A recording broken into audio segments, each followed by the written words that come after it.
tayo po pangungunahan ng ating mahal na pastora, wala pong iba, mula po sa FBCFI Ottawa, Pastora Cristina Balocan. Go ahead po, Pastora. Thank you po. Hallelujah. Praise the Lord. Thank you so much. Hallelujah. Good morning. Magandang umaga sa inyo dyan sa Asia, sa Pilipinas, sa Hong Kong, at kung saan. At naman magandang gabi naman sa amin dito sa North America. And praise the Lord, nagpapasalamat tayo sa Panginoon dahil binigyan niya naman itong pagkakataon para mag-aral sa kanyang salita. Kasi ang kanyang salita ay very important. Yan ang pagkain ng ating mga kaluluwa at espiritu. Kapag walang salita ng Panginoon na pumapasok sa ating puso at kaisipan is wala. Tayo'y mamamatay spiritually. And praise God. Praise the Lord. Thank you. Ang ating aral ngayon ay how to overcome worry, or paano natin mapagtagumpayan ang pag-aalala or ang pagkabalisa. Okay? So, sino ba sa atin dito ang madalas na nag-aalala tungkol sa ating kinabukasan? Kayo ba? Tayo ba'y nag-aalala kung ano kayang mangyayari sa ating kinabukasan? Nag-aalala tayo tungkol sa ating pamilya, mas lalo kayong mga dyan sa mga PDLs na malayo kayo sa mga pamilya. Kami rin na nandito sa abroad, malayo din kami sa mga pamilya. And madalas din nag-aalala tayo sa mga tulad ninyo. Nag-aalala kayo sa mga kaso ninyo. Ano kayang mangyayari sa aking kaso, sa aking sitwasyon? Marami bang mga bagay-bagay na doon tayo tinutuon ang ating pag-iisip or pag-aalala. Pero alam ba ninyo ang pag-aalala ay hindi galing sa Panginoon? Totoo yan. Ayaw ng Panginoon na ang mga anak niya ay nag-aalala or nababalisa. Ayaw ng Panginoon na tayong mga anak niya ay nag-aalala sa mga bagay na mga temporary dito sa mundo. Lahat ng nandito sa mundo ay temporary, including lahat tayo. Mga buhay natin, temporary dito sa mundo. Ang ating buhay dito ay temporary, ang ating destination ay hindi dito sa mundo, pero ang destination natin ay sa either langit or impyerno. It's up to you kung ano ang ating pipiliing destination natin pagkatapos ng ating buhay dito sa mundo. Alam ba ninyo na pwede nating piliin ang ating destinasyon habang tayo ay nabubuhay? Kasi kapag namatay tayo, wala na tayong hininga, hindi na tayo makapagpili kung saan tayo pupunta. Pero hindi yan ang ating topic ngayon. Yan, ang sabi ko kanina, ayaw ng Panginoon na tayo ay nag-aalala sa anumang mga bagay dito sa mundo. Dahil sabi sa Matthew chapter 6, babasahin natin ang salita niya sa Matthew chapter 6, verses 25 to 34. And dito sa mga verses na babasahin natin, 4 na beses na binili ng Panginoong Hesus na huwag tayong mag-alala, huwag tayong mabalisa. Okay? So, 4 na beses na binilin, ito ay bilin ng Panginoong Hesus. Bakit 4 na beses? Dito lang sa mga verses, bakit kaya 4 na beses na binanggit o sinabi o binilin ng Panginoon na huwag kayo nang mag-alala? Kasi gusto niya talaga ang mga anak niya, tayong mga anak niya is talagang ayaw niya tayong mag-alala. So, start nating basahin sa Matthew chapter 6 verse 25. Basahin ko sa Tagalog. Kaya nga sinasabi ko sa inyo, huwag kayong mag-balisa o huwag kayong mag-alala sa inyong pamumuhay. Kung ano baga kakainin, o kung ano ang inyong iinumin, kahit sa iyong katawan, kung ano ang iyong daramitin. Hindi baga mahigit ang buhay kaysa pagkain at ang katawan kaysa pananamit? Sa verse 26,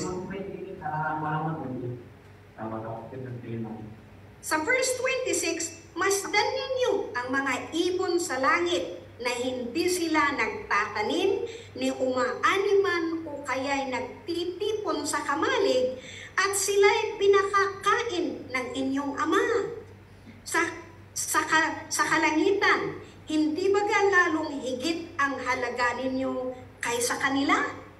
Yan ang question ng Panginoon. In verse 27, sino sa inyo ang nakakapagpahaba ng kanyang buhay ng kahit isang oras sa pamamagitan ng kanyang pagkabalisa or pag-aalala? O, tingnan ninyo yan mamaya, balikan natin yan. Verse 28, at bakit kayo nababalisa tungkol sa pananamit?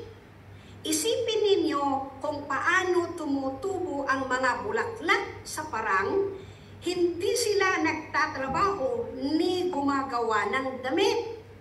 Verse 29, gayon may sinasabi ko sa inyo kahit si Solomon man sa buong kaluwalhatian niya ay hindi nakapagdamit ng singganda ng isa sa mga bulaklak na ito. In verse 30, kung dinadamitan ng Diyos ang damo sa parang, nabuhay ngayon at kinabukasan ay iginagatong sa kalan, kayo pa kaya liit ng inyong pananampalataya sa Kanya. Verse 31, kaya't huwag kayong mag-alala na baka kayo kapusin sa pagkain, inumin, o damit. Hindi ba't ang mga hintel ang nababahala tungkol sa mga bagay na ito? And verse 32, alam na ng inyong Ama na nasa langit nang kailangan ninyo ang lahat ng ito. Verse 33, I would like us to focus dito sa verse mamaya. Datapwat hanapin muna ninyo ang kanyang kaharian at ang kanyang katwiran at ang lahat, tignan ninyo dito ito, at ang lahat ng mga bagay na ito ay pawang idaragdag sa inyo.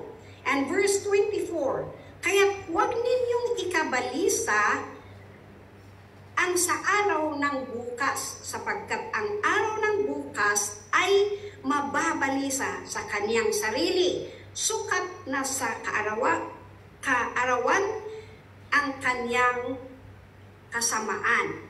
Okay, nabasa natin itong mga verses na narinig natin. I hope so na naintindihan natin kasi Tagalog ang pagbasa. Dito sa binasa natin, sabi ni Jesus, ito ang mga bagay-bagay na tayo ay palaging nababalisa. Ano ba ang nabanggit ni Jesus dito sa ating nabasa na palagi tayong nababalisa? Nag-aalala tayo tungkol sa ating mga buhay. Nag-aalala tayo tungkol sa ating kakainin. Ano kaya ang kakainin ko? Nag-aalala tayo tungkol sa ating iinumin. Mas lalo na yung mga, sa ating isusuot or mga damit. Yan ang pinagkakabalisaan natin. In short, tayo ay nababalisa, tayo ay nag-aalala tungkol sa mga material na bagay sa mundo. Na sabi ko kanina, ang mga material na bagay dito sa mundo ay temporary. Pero bakit kaya tayo nababalisa sa mga ito na binanggit ni Jesus? I'm sure lahat tayo. In verse 27, alam ba ninyo, ito ang isang babala sa ating mga Kristiyano na palaging nag-aalala or palaging nababalisa sa mga itong mga bagay na binanggit ni Jesus sa ating mga binasa. In verse 27, every time na nag-worry tayo, nababawasan ng isang oras ang ating buhay. Yan ang mangyayari kapag every time na mag-worry tayo, every time na nababalisa o nag-aalala tayo sa mga bagay-bagay, nababawasan ng isang oras ang ating buhay. Like for example, kung binigyan ka ng Panginoon ng mabuhay dito sa mundo ng maybe 90 years old. Pero bakit? Pero kapag every time na tayo ay nag-aalala, namaminus or nawawalan tayo ng isang oras sa buhay natin. So gusto ba natin na every time na nag-aalala tayo, nababalisa tayo, minus 1 hour sa ating buhay? Yeah. So, yan ay isang babala na dapat hindi tayo mag-alala. Hindi tayo nababalisa sa anumang nangyayari sa buhay natin. Okay? So, paano natin mapagtagumpayan nga ang pag-aalala at pagkabalisa sa ating buhay? Sa verse 33, sa ating nabasa sa Matthew chapter 6, ito ang isa niyang sikreto niya para mapagtagumpayan natin ang pagkabalisa or pag-aalala sa mga bagay. Sabi niya, verse 33, si mismo Jesus ang nagsasalita dito. Sabi niya, but seek first His kingdom and His righteousness and all, tingnan ninyo yan. Ang una natin, sabi niya, seek first His kingdom and His righteousness and all these things will be given to you as well.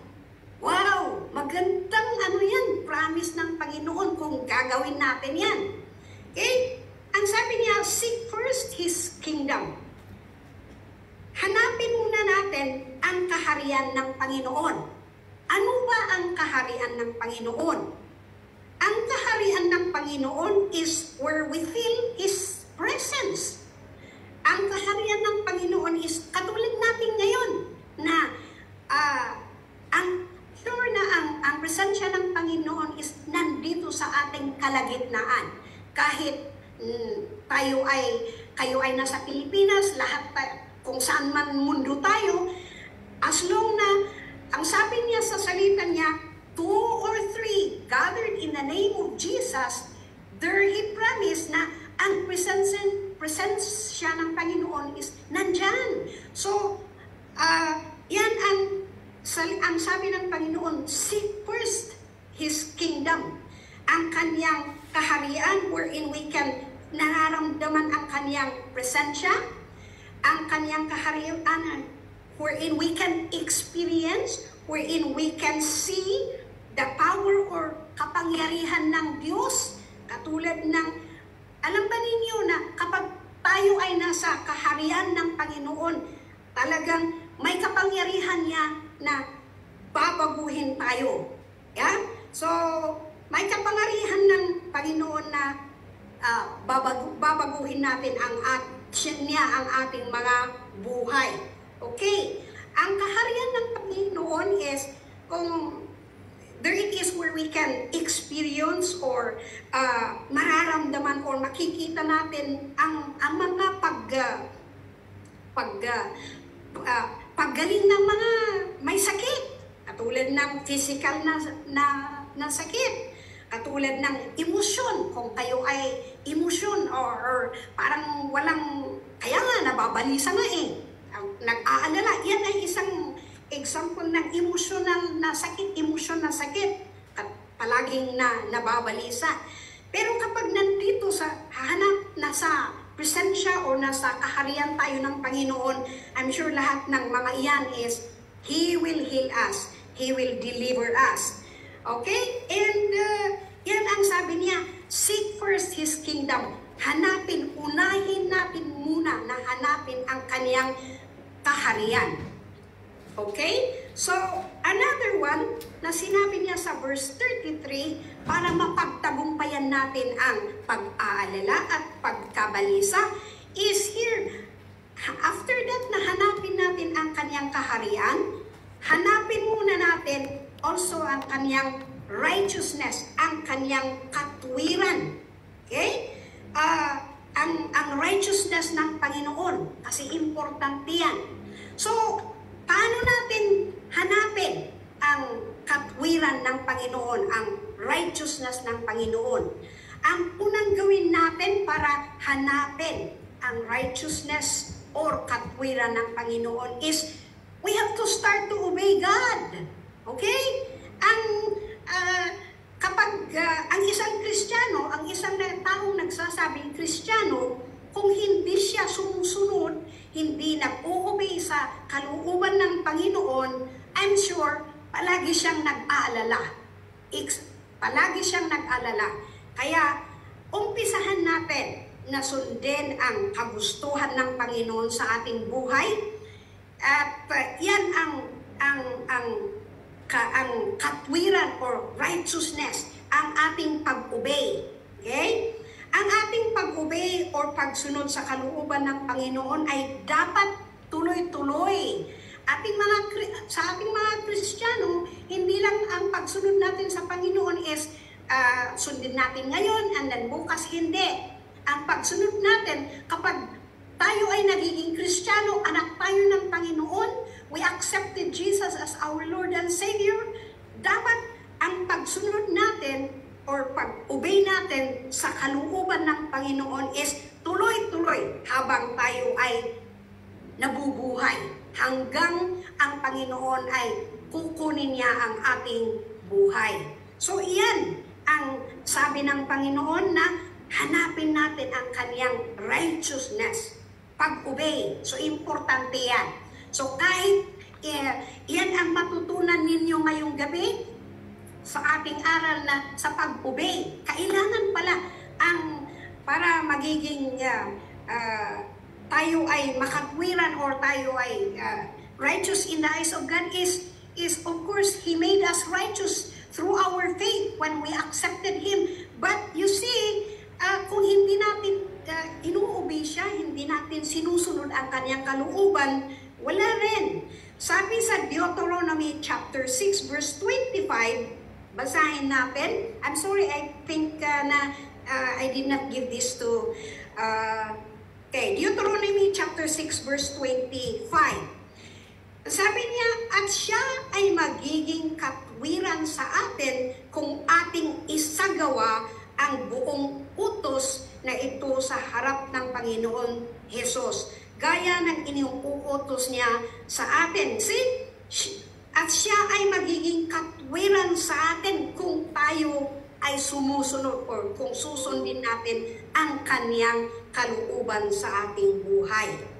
Okay? So, alam ba ninyo, balikan natin sa verse 33, sa last phrase na sinabi niya kapag, alam ba ninyo ang mangyayari kapag uunahin natin na hanapin ang kanyang kaharian, hanapin ang kanyang katwiran, i-start natin na sundin, mag-obey sa kanyang kalooban, hindi ang ating kalooban, kundi ang kalooban ng Panginoon. Alam ba ninyo, may promise siya na mangyayari.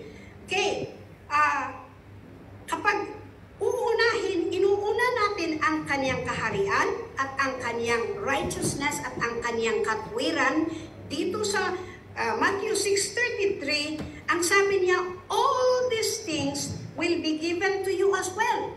Ano ba ang ibig niyang sabihin na all these things?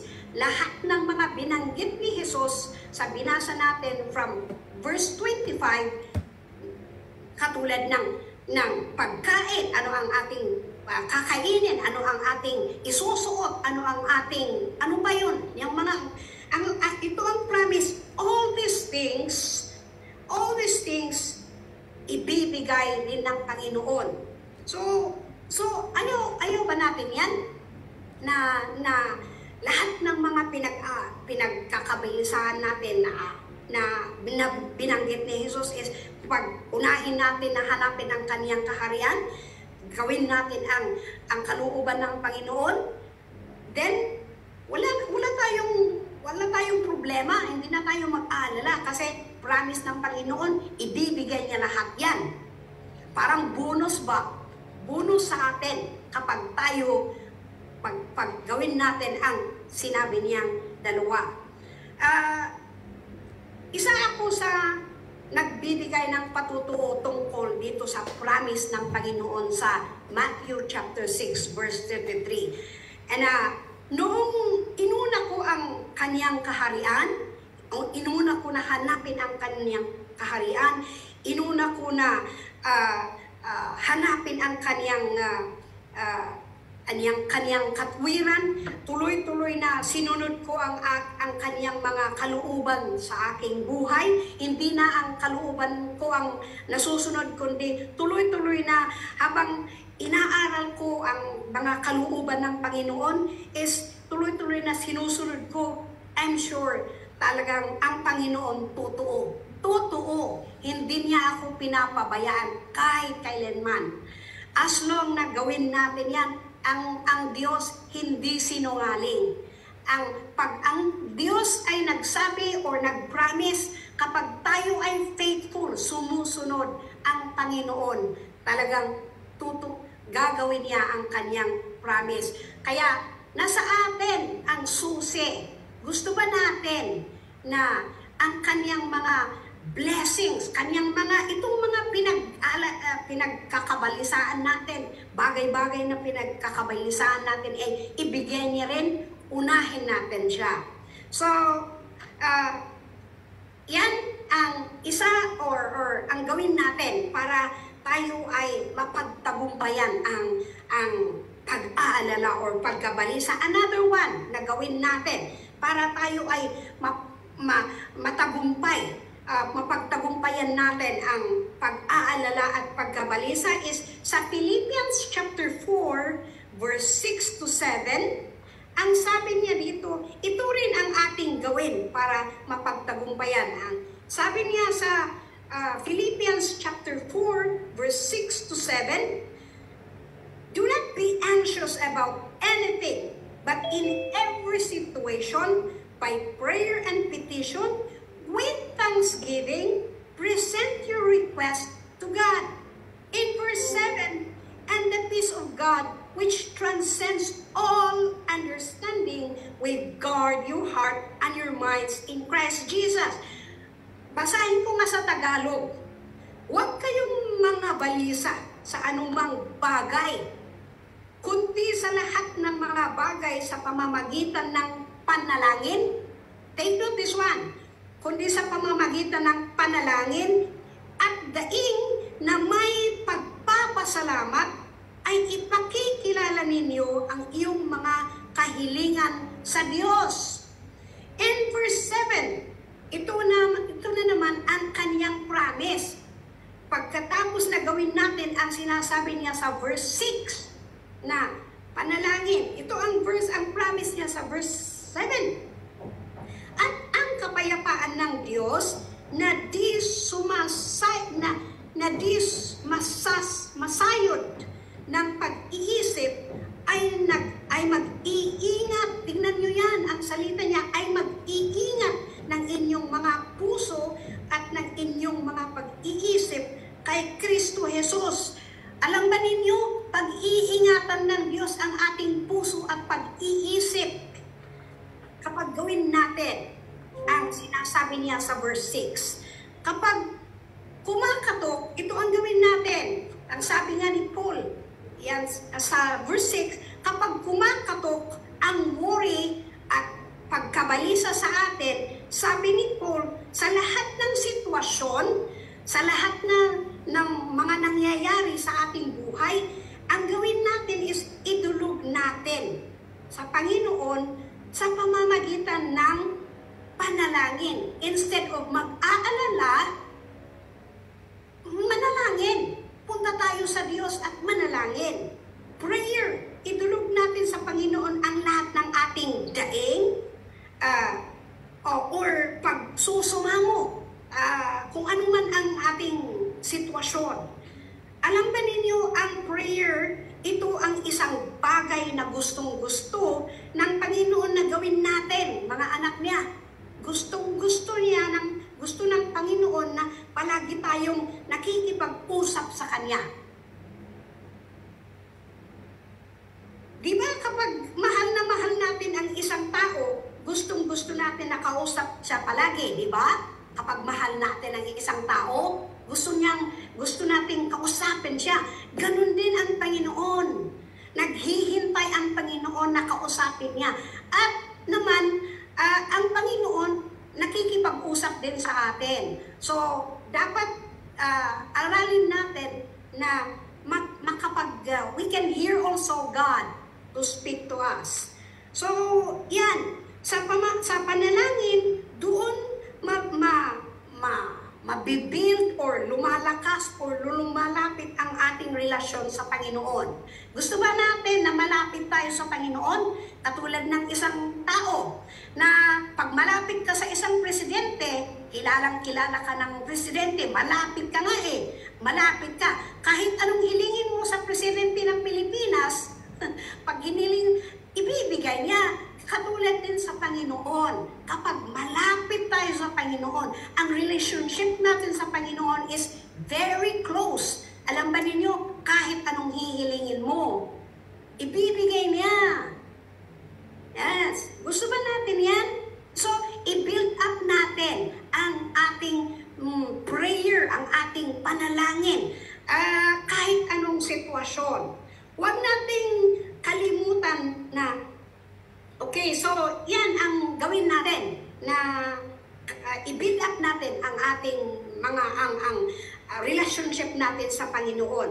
And another one is huwag nating kalimutan na palaging magpasalamat, of course, sa Panginoon.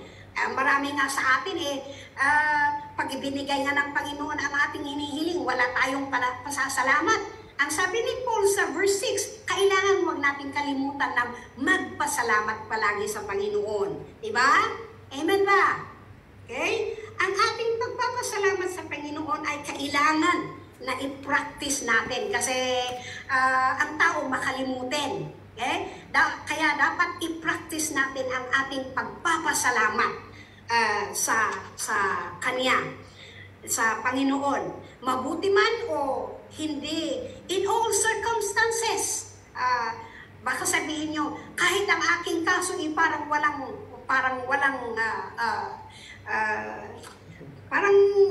may problema, magpasalamat ako pa rin sa Panginoon. Of course, yan ang makagustuhan ng Panginoon. In every circumstances, in every situation, kailangan magpasalamat tayo sa Panginoon. Kasi alam ba ninyo na kapag magpasalamat tayo sa Panginoon, hold niya. Siya ang may hawak lahat ng mga sitwasyon natin. He can make every way sa atin. Amen? So sa verse 7 ng Philippians chapter 4, kapag palagi tayong lumalapit sa Panginoon, through panalangin, kapag tayo ay pinapractice natin ang pasasalamat sa Panginoon anumang circumstances sa ating buhay, ito naman ang kanyang promise sa ating kapag pinapractice natin. God's peace is promised para protektahan ang ating puso at isip. Kaya kapag ang peace ng Panginoon, kapayapaan ng Panginoon ay nagproprotekta sa ating puso at pag-iisip, kahit anong mangyari sa ating buhay, hindi tayo mag-aalala. Kasi alam natin, binigay lahat natin ang ating mga sitwasyon. We give it all to the Lord. And sure, ang Panginoon ang magtatrabaho sa ating mga sitwasyon. Good or bad situation. So, yan ang promise. Sino bang may ayaw na magkaroon ng peace, ng kapayapaan ng Panginoon sa atin? I'm sure lahat tayo. Pero yan ang sinasabi ng Panginoon na gawin natin. I-build up natin ang ating relationship sa Kanya through prayer. And then, palagi tayong magpasalamat. So, ang Hebrew, sa conclusion, and we are finished, ang Hebrew word ng peace is shalom. It means wholeness and well-being in all areas of our life. What are the areas? Ano ba ang areas ng ating life? Ang ating physical life, ang ating spiritual life, financial life. Problema mo ba ang pera? Problema mo ba ang financial? Problema mo ba ang kaso? Or in everything, kapag nandito ang peace ng Panginoon, ang shalom ng Panginoon, we are all well because the Lord promised niya na He is guarding all our heart and yung mga isip natin, ang our mind. So, yan ang magtatapos ang ating aral ngayong gabi. Kahit very short, as long na i-practice natin itong mga pinag-aralan natin sa Matthew chapter 6:33, hanapin natin ang kanyang kaharian, sundin natin, i-start natin na obey or sundin ang kanyang kalooban, i-build up natin ang ating relationship sa Panginoon, closer through prayer, and palagi tayong magpapasalamat sa Panginoon. I'm sure yan, mawawala ang ating pag-aalala at pagkababalisa sa ating mga sitwasyon. So, praise the Lord, and let's start to do it. Kayong mga nasa dyan sa Bilibid, maganda nga ang sitwasyon ninyo eh. Kasi every time you can practice all this. Like for example, in prayer, you can go anywhere. Sa sulok ng Bilibid, you can go and pray and communicate with God. So praise God. And Father, salamat sa iyo, Panginoon. Itong aral na binigay mo sa amin ngayong araw, ngayong umaga. Lord, it's our prayer na tulungan mo kami at i-practice namin itong pinag-aralan namin dito this day or this morning, oh God. And Father, we thank you, Lord, and we give you all the glory and honor and praise. In Jesus' name we pray. So I'll give it back to the MC. Thank you so much.